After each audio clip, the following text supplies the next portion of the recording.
Good morning, बच्चों. After a long time, Deepavali vacation, I am starting with my new lecture with Arab invasion. Arab invasion या अरब का आक्रमण भारत पर बहुत important topics में से है और किस तरीके से इस्लामिज़म के आने के बाद they started conquering the places and how they are converting the peoples in their religion. That is the point in the Indian context we are going to deal. तो हम लोग इस पूरे चैप्टर में देखेंगे कि किस तरीके से अरब के लोगों ने भारत पर आक्रमण किया. So here we go. In starting you have to give the heading which is Arab invasion या फिर हिंदी में अरबों का आक्रमण 7वीं 8वीं शताब्दी 7th 8th century. When Islam came in Arab in about 6th century by Prophet Muhammad, he started converting peoples and conquered many surrounding parts. जब इस्लाम जो था वो अरब में आया लगभग 6th सेंचुरी के आसपास, प्रॉफिट मोहम्मद या मोहम्मद जो थे उनके मोहम्मद साहब उन्होंने प्रारंभ किया था. तो फिर उन्होंने लोगों को कन्वर्ट करना, अपने धर्म में प्रभावित करना प्रारंभ किया और इसके लिए उन्होंने ये सोचा कि जितने ज़्यादा जगहों को वो जीत लेंगे उतने ज़्यादा लोगों को वो इस धर्म में परिवर्तित कर सकेंगे. तो उन्होंने पहले तो अपने आसपास के हिस्सों को किया. Then the governor of Iraq Al Hajjaj send Muhammad bin Qasim to the India. उसके बाद उन्होंने ईस्ट की ओर भारत पर फोकस किया और अल हजीजी जो गवर्नर था इराक का, उसने मोहम्मद बिन कासिम को भारत पर आक्रमण करने के लिए भेजा. At that time what are the conditions of the India, it is also very important. Bharat में क्या स्थितियाँ थी वो देखिए.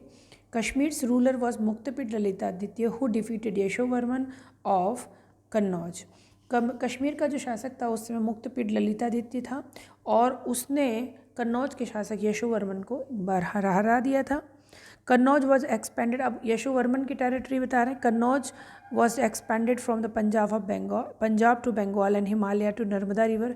ये पूरा रीजन कन्नौज का था. In Bengal Sen dynasty was ruling. Bengal में सेन वंश चल रहा था. In South India Pallava, Pandya, Chera, Chola were ruling. दक्षिण भारत में पल्लव, पांड्या, चेर और चोल शासन कर रहे थे.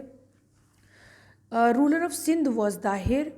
जो सिंध जो सबसे पहले जहाँ पर अटैक हुआ वहाँ का राजा दाहिर था और वहाँ पे internal dispute for the throne was going on. जो सिंहासन था उसके लिए आपस में युद्ध चल रहा था. Now this are the conditions of India. What are the reasons, what are the causes for the attack, ये देखते हैं हम लोग. The most importantly, the invasion was chiefly for the prosperity of the India. Number 1, Bharat की prosperity या समृद्धता उनको attract कर रही थी, इस कारण से वो लूटने की दृष्टि से भारत पर अटैक कर रहे हैं. They also want to extend their religion by conversion in India. अपने धर्म के लोगों की संख्या को बढ़ाने के लिए वो भारत पर अटैक कर रहे हैं और धर्मांतरण करेंगे. They also want to expand their territory in India. और साथ ही भारत में भी वो अपने क्षेत्र का, क्योंकि उनके पास क्षेत्र भी तो ज़्यादा नहीं है, अभी अभी उन्होंने शुरुआत करी, तो क्षेत्र भी चाहिए, फॉलोअर्स भी चाहिए. इसलिए 3 प्रमुख कारणों से, पहला कारण आर्थिक, दूसरा धार्मिक और तीसरा राजनीतिक, इन तीनों कारणों से उन्होंने भारत पर अटैक किया.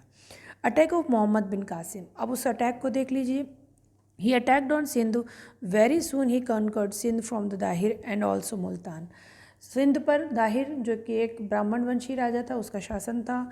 मोहम्मद बिन कासिम ने एक बड़ी भारी सेना लेकर के उस पर आक्रमण किया और इस आक्रमण के बाद पहले उसने सिंध जीत लिया और उसके बाद मुल्तान. सिंध और मुल्तान दोनों ही उसके हो गए, माने मोहम्मद बिन कासिम के.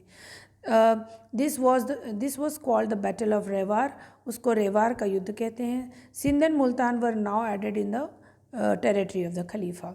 खलीफा के जो क्षेत्र विस्तार ये लोग खलीफा के निर्देशों में कर रहे थे उसमें सिंध और मुल्तान भी सम्मिलित हो गया. Till the next 150 years when Mahmud Ghaznavi attacked the condition were remain as it is. ये जो स्थिति थी, मतलब सिंध और मुल्तान किसका है? खलीफा का है. ये जो स्थिति, वो भारत के अंदर कुछ नहीं, तो ये जो स्थिति थी वो अगले 150 वर्षों तक बनी रही. भारत के किसी भी शासकों के द्वारा सिंध और मुल्तान को वापस लेने की चेष्टा नहीं की गई. So that is very important. और मोहम्मद बिन कासिम को वापस बुला लिया गया क्योंकि खलीफा बदल गया था और खलीफा के जो पहले वाले खलीफा के निर्देश पे वो आया था, दूसरा खलीफा अभी भारत की तरफ नहीं बढ़ना चाह रहा था, इसलिए उसने उसको वापस बुला लिया। Now what are the effects? अरब के आक्रमण का सबसे महत्वपूर्ण पॉइंट है कि उसके प्रभाव क्या पड़े।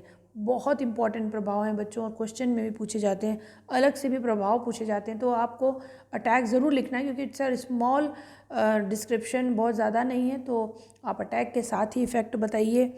Effect number 1, Islam came in India new religion with different culture.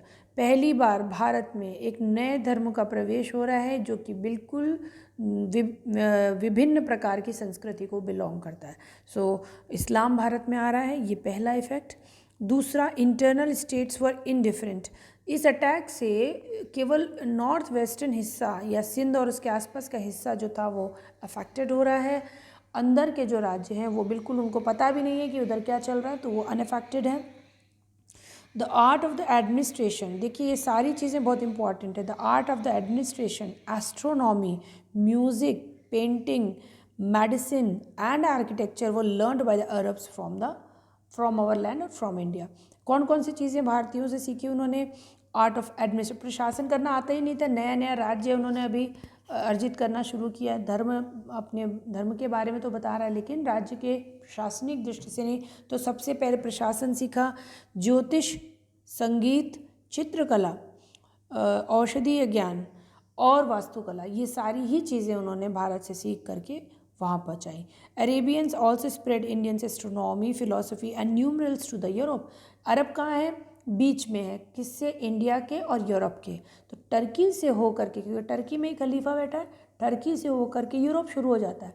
तो यूरोप तक भारत की ज्योतिष को, उसकी फिलॉसफी यानी कि उसके दर्शन को, और उसके अंक ज्ञान को, न्यूमरल्स, अंक ज्ञान जो था, नंबर्स नहीं, तो वहाँ पर तो रोमन नंबर ही चल रहा है अभी तक, वो यहाँ से अरबियंस ने सीखा, फिर अरेबियंस ने वहाँ को, तो जो इंडियन मैथ्स है वो यहाँ से वहाँ की ओर एक्सपैंड हुई।